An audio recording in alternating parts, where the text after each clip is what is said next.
She joked she'd never marry me again. Then I showed everyone what I'd been hiding was the tagline I never thought would become reality, but that night at the family gathering, it did.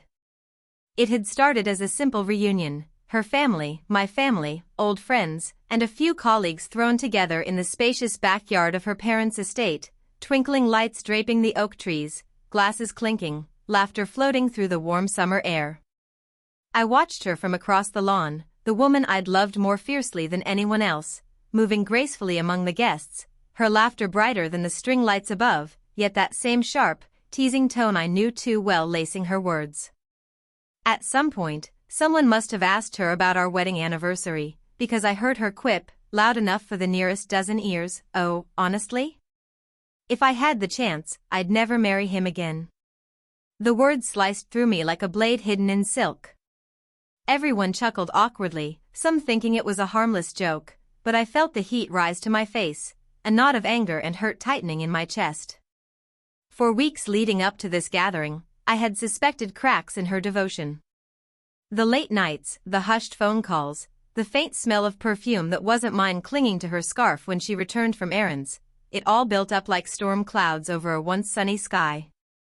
But I had never confronted her directly. Not yet. I had been patient, meticulous even, because I had a plan. I had been recording, documenting, saving every whisper, every clandestine message, every lie that fell from her perfect lips.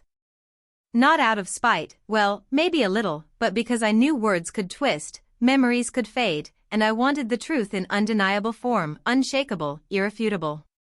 So, when she laughed and said it aloud, mocking me in front of family and friends, my heart no longer raced with despair, it steadied into a cold, controlled pulse. I excused myself, claiming I needed to grab something from my car, but really, I was preparing for the moment I had envisioned for weeks. In the trunk of my sedan was the device, the small projector I had hidden away, connected to a cloud storage I alone controlled. Every message, every video, every interaction that proved her duplicity was stored there, ready to be unleashed in a way that could not be denied or laughed off. I returned, holding the remote as if it were nothing more than a car key, my smile calm, composed, the exact opposite of the turmoil she probably assumed I was feeling. I tapped it once, and the large screen set up for a slideshow of vacation photos flickered to life. Then, instead of the innocent images of us smiling in tropical sun or laughing at our wedding reception, the screen displayed the messages, the photos, the timestamps, each a piece of undeniable proof. Gasps echoed through the gathering, eyes wide, forks paused mid-air, and conversations halted mid-laughter. She froze in place, her hand to her mouth, a cold sweat forming at her temple.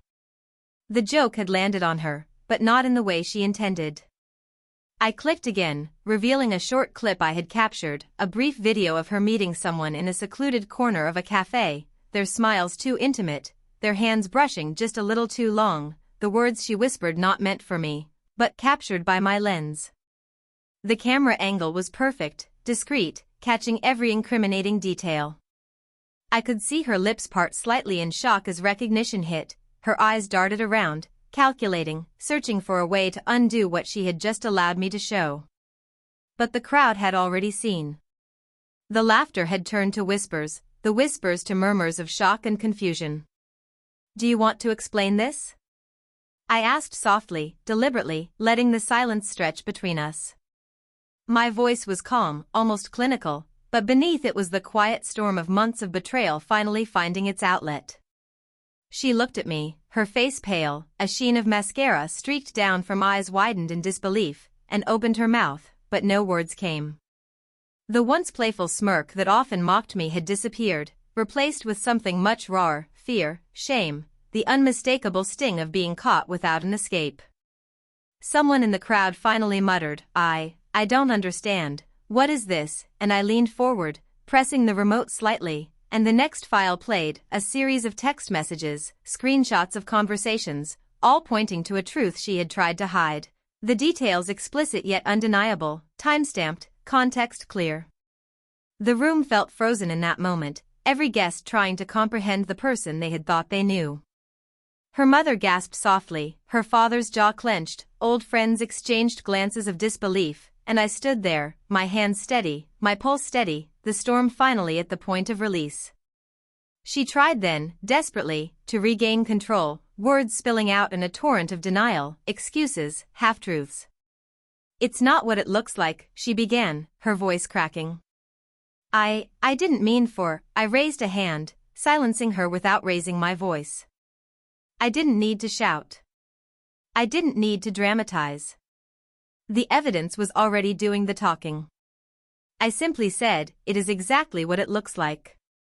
And now, everyone knows." Her legs trembled, the laughter and teasing long gone, replaced by the cold reality of exposure.